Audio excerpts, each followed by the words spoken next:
Operation સિંદૂરને લઈ ભારતીય સેનાને બિરદાવવા રાજકોટ જિલ્લાના જેતપુર ખાતે તિરંગા યાત્રા યોજાઈ હતી। આ યાત્રા શહેરના પોલીસ રોડ પરેડ ગ્રાઉન્ડથી સ્વામિનારાયણ મંદિર સુધી યોજાઈ હતી અને આ યાત્રામાં ધારાસભ્ય જયેશ રાદડિયા, ભાજપના કાર્યકર્તાઓ સહિત બહોળી સંખ્યામાં સ્થાનિક લોકો જોડાયા હતા।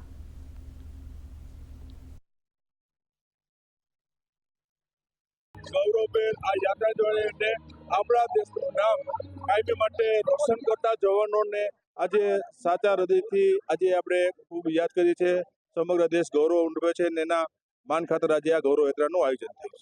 साथ ही साथ जो आर्मी नेवी और एयरफोर्स का जो कंबाइंड ऑपरेशन हुआ है वो सिर्फ वही सैनिक नहीं, इसके साथ जो सपोर्टिंग एलिमेंट्स है, जो देशवासियों का प्यार है, वो सारे को साथ मिला के हम इनको एक अभिवादन करने के लिए ये तिरंगा यात्रा का आयोजन किया है। ઓપરેશન સિંદૂરને લઈને જ્યારે ભારત દેશની અંદર તિરંગા યાત્રા જે ફરી રહી છે ત્યારે ખાસ ઉપસ્થિત જયેશ રાદડિયા અને અન્ય રાજકીય લોકો પણ આ તિરંગા યાત્રાની અંદર પૂરના રાજમાર્ગો ઉપર આ તિરંગા યાત્રા ફરી। જિગ્નેશ વ્યાસ, દૂરદર્શન સમાચાર, જેતપુર।